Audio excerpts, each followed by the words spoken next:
In the heart of Pierce County, where fields of peanuts, cotton, and tobacco stretch as far as the eye could see, Dawson Johnson stands as a symbol of dedication to agriculture.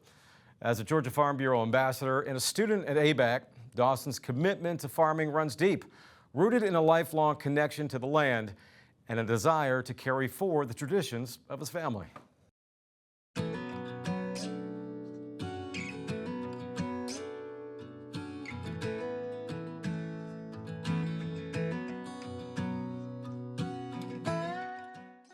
From a young age, Dawson Johnson was immersed in the rhythms of farm life. His days have always been filled with hard work, faith, and a sense of responsibility that many his age might shy away from. For Dawson, farming isn't just a profession. It's a lifestyle he cherishes and plans to uphold. You've grown up around Farm Bureau. Yes, sir. So to become an ambassador for Georgia Farm Bureau, looking from the outside, it's a natural fit. Is that the way you see it as well? Yeah, I believe so, because, you know, the other four of us on there, they come from different backgrounds. And I believe I'm the only one that comes from a straight up farm in a way, you know, and I can bring that to the table for us and get out and show the younger people my side, my story, you know. Talk to me about farm life. Work every day as hard as you can. That's about all there is to it, you know. There's fun times and there's hard times. That's what it is, you know. It's go to church on Sunday, rest the rest of that day, and get up Monday and do it all over again. Dawson's connection to Georgia Farm Bureau is almost a given considering his family's history with the organization. His father, Daniel, a respected figure within the Bureau, has been a guiding influence, teaching Dawson the ins and outs of farming, from running machinery to managing the intricate business side of agriculture. Yet, Dawson is determined to make his own mark, bringing a fresh perspective to the table as an ambassador. Is there some pressure being an ambassador, knowing, you know, your family's history within Georgia Farm Bureau? Yeah, I believe so, because, you know, a lot of times I go to these events and I know that person's face, but I don't know their name when I'm supposed to know their name, you know. That's really where the pressure is for me.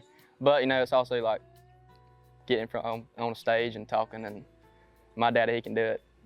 He can talk to a brick wall and be fine. And me, I get up there and I get nervous, and, you know, there is a lot of pressure.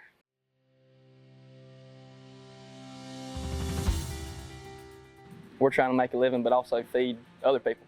You know, feed the country, feed the state. And people don't realize if there ain't farmers, or I mean, everybody knows this, but if there, I mean, it's true. If there ain't farmers, we ain't gonna be fed.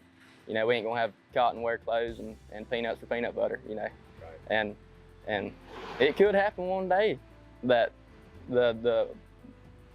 our whole state could be on a food shortage. Dawson's advocacy is also driven by a deep understanding of the challenges farmers face.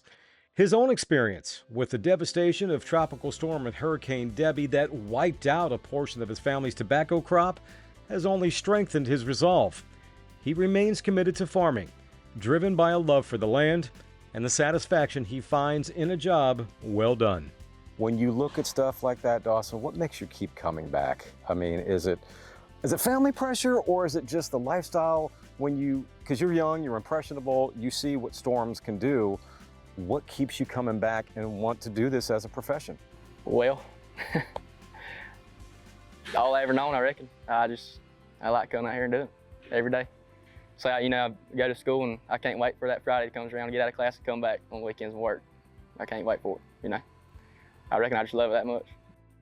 Beyond the fields, Dawson and his family share a passion for tractor pulls, a tradition that combines their love for farming with the thrill of competition. As he looks to the future, his goal is clear: to continue farming and eventually take over the family operation alongside his brother. For the next round, next group that comes in of future ambassadors, what would be your message to them? If they're, you know, sitting there thinking about doing it, whether they want to do it or not, I'd tell them to do it. Because whether you do like it or not, it will benefit you in some way. You know, I guarantee they'll like it. I've had a bunch of fun so far. And the amount of people that I've met, you never know if you're going to meet them down the road or something like that. But I would say do it and go to every event. And never say no in Farm Bureau. I heard that one time, and I stick to that right there. Never say no.